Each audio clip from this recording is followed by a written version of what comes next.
Are you planning your Lake Louise hiking day and thinking you might want more than just the lakeshore, but you're not ready to hike for the full day? In episode 59, I talked about the difference between the Lake Agnes Tea House hike and the Plain Six Glaciers hike, and how to decide which one is a better fit for your trip. But today, I want to take that conversation one step further. Maybe you listened to that episode and decided that Plain Six Glaciers is more hike than you want to take on, so you're choosing Lake Agnes instead. Or maybe you originally planned to do the full Lake Louise circuit, connecting Lake Agnes, the Beehives, and Plain Six Glaciers. But once you reach Lake Agnes, you realize you need to cut the day a little shorter. That's where the Big Beehive and Little Beehive come in. Both of these hikes branch off from the Lake Agnes area, and both give you a way to turn the Lake Agnes Tea House hike into something bigger without committing to the full Plain Six Glaciers route.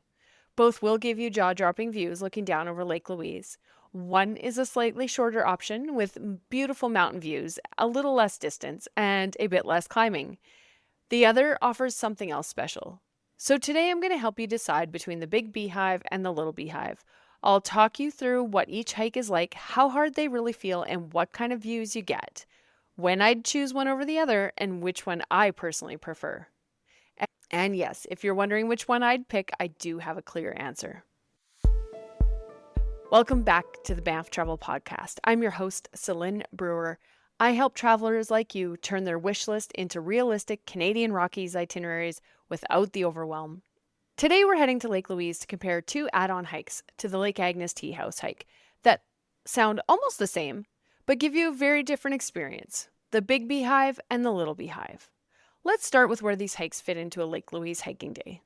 Now, both the Big Beehive and the Little Beehive start from Lake Agnes.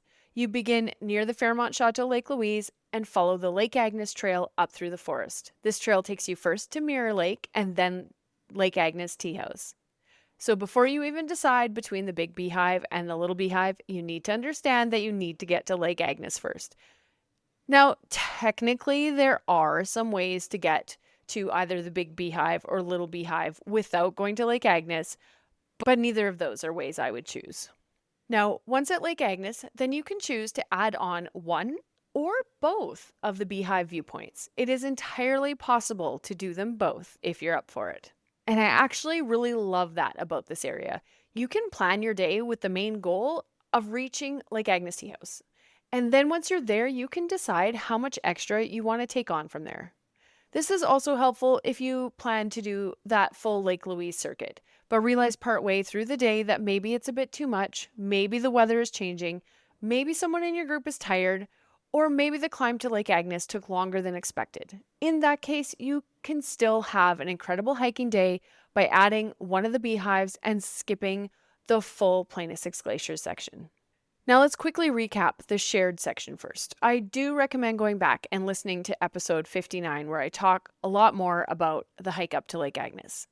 So the hike to Lake Agnes is a steady uphill climb. It's not technical, but it's still definitely uphill. I think this is where some visitors do get surprised because it's described as a tea house hike. It sounds like it's probably not going to be that hard, but some people do find it to be quite a struggle. So from the Lake Louise lakeshore, you're climbing through the forest, gaining elevation, and making your way up to this alpine lake. You'll pass Mirror Lake along the way, which is a great little rest stop and photo stop. This is also where you're going to get a good look at the Big Beehive towering above Mirror Lake. From Mirror Lake, the trail continues uphill to Lake Agnes. There are some stairs near the top, a waterfall, and then suddenly you pop out at the tea house with Lake Agnes sitting right there in front of you. You can stop here, have tea or a snack, and even head back down if that's enough for you. That's a great hike on its own. Now, if you still have some energy left, you can choose one or both of the beehives. Let's start with the Little Beehive. The Little Beehive is the shorter and easier of the two beehive options. It adds on a total of around 2 kilometers or 0.9 kilometers each way and 65 meters of extra elevation gain. That's the return distance from Lake Agnes. Compared to the Big Beehive, it's the gentler choice. What I like about the Little Beehive is that it gives you more variety than most people expect. Part of the hiking trail opens up with some beautiful views. Once you get to the end, you get views towards the Lake Louise Ski Resort, the Bow Valley, and open mountain views from the top, including down over Lake Louise. The trail itself gives you some really beautiful moments along the way. The view from the Little Beehive is more of a wide open mountain panorama, and you get a beautiful look across the valley and the surrounding peaks. I'd choose the Little Beehive if you want to make the Lake Agnes hike feel more complete, but you don't want the steeper switchbacks and extra effort of the Big Beehive. I'd also choose it if you're hiking with a mixed group where some people are feeling strong and others are starting to fade. Maybe they want to sit by Lake Agnes and wait for you to return. This is a good option if you want to add just a little bit more.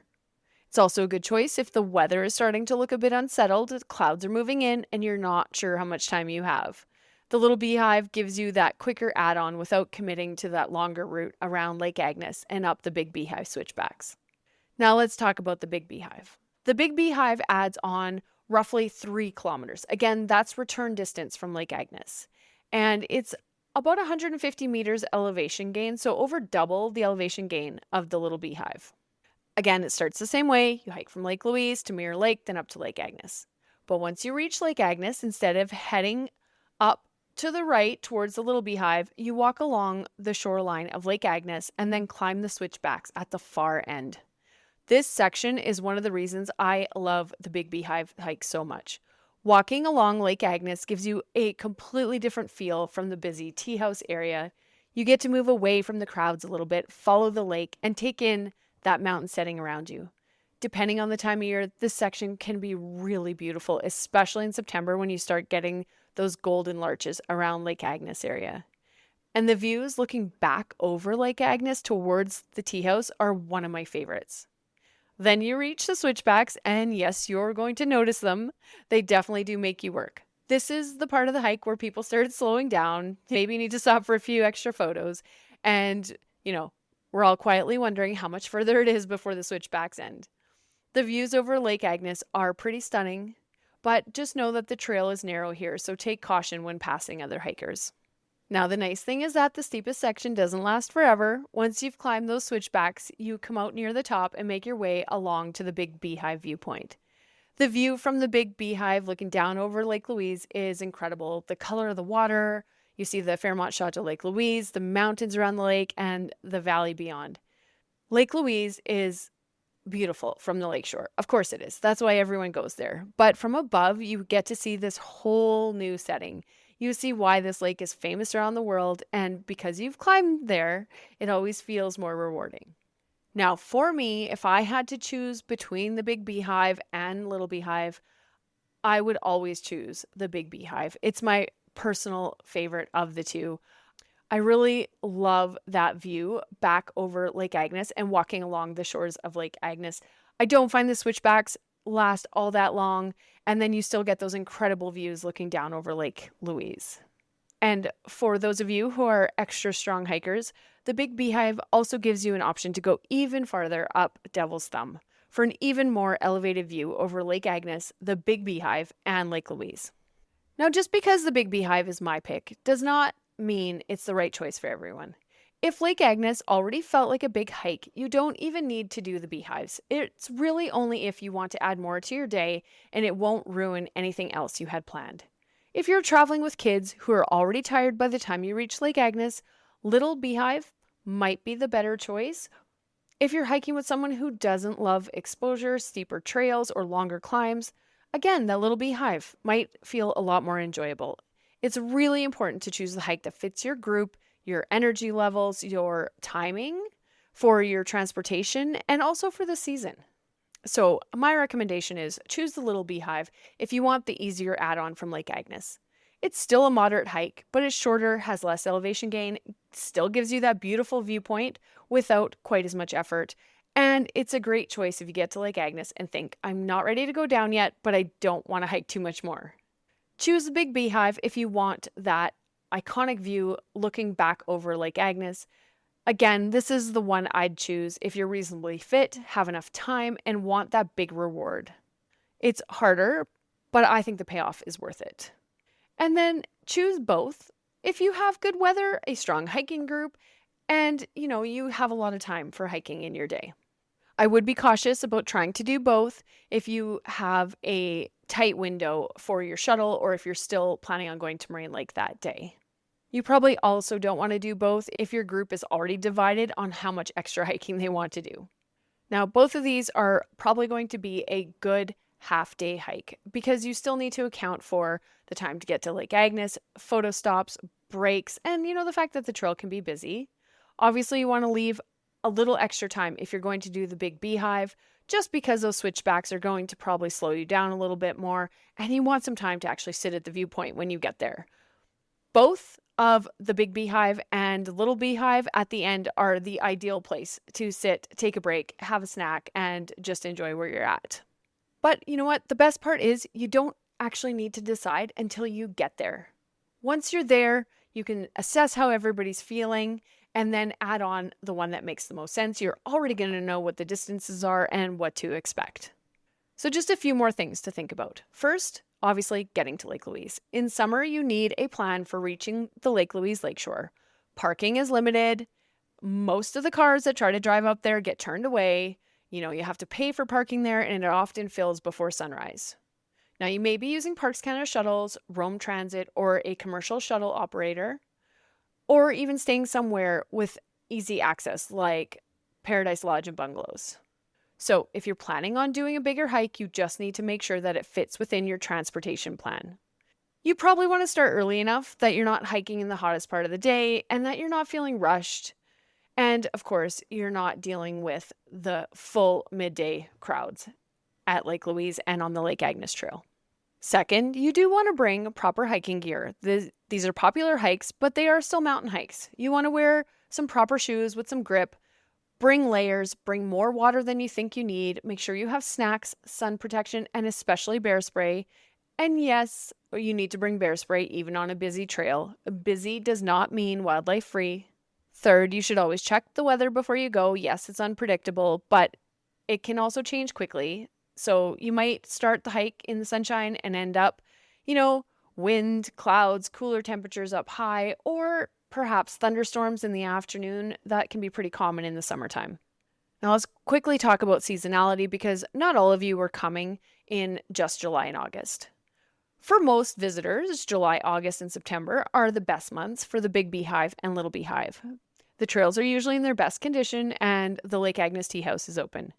June can be absolutely beautiful, but it can also be variable. Snow and ice can linger higher up, especially earlier in the month. And even if Lake Louise feels like summer, the trails above it may still have muddy, snowy, or slippery sections. September is one of my favorite times in this area. The weather can still be excellent. The crowds are still there, but often a little less intense than peak summer.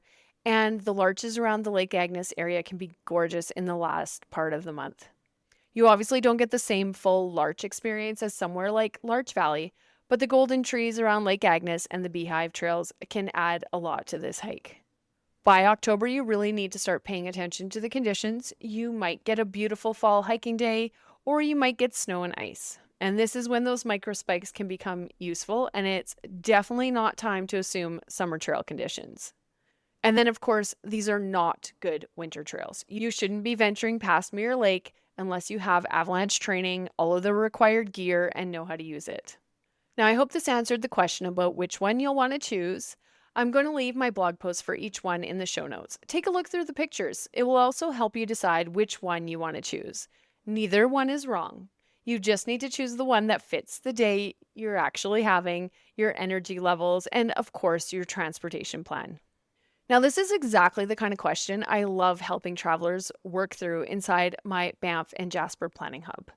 Aside from access to all my itineraries and my planning resources, I also do live Q&A sessions where I explain differences like these from a local perspective. Because it's rarely just which hike is better. It's more which hike is better for my family, or which one makes more sense if I'm also visiting Moraine Lake, or what should I do if I have a shuttle booking at this time? Or can I do this hike in September? What if the weather changes? These are questions that are hard to answer from a generic list of best hikes. So inside the Planning Hub, the live Q&A sessions are where we can talk through exactly these kinds of decisions. You can ask about your specific trip, your dates, your group, your transportation plan, and the hikes you're considering. So if you're trying to choose between Lake Agnes, Big Beehive, Little Beehive, Plainest Six Glaciers, or any of the other Banff hikes, come and join me in the Banff and Jasper Planning Hub. You'll get access to my guides, all my itineraries, plus that live Q&A support and any replays. And if you're just starting out with your planning, I've also included my Banff trip planning workshop and my Marine Lake shuttle workshop.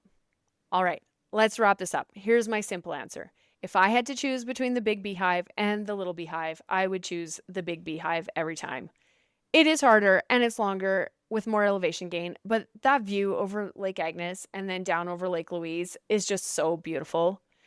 But if you get to Lake Agnes and you're tired, short on time, or just not feeling like climbing those switchbacks, choosing the Little Beehive is also a great idea. You'll still get a beautiful hike, you'll still go beyond the tea house, and you'll still get to experience Lake Louise from above, away from the busiest crowds at the lakeshore. Thanks so much for listening to this episode of the Banff Travel Podcast.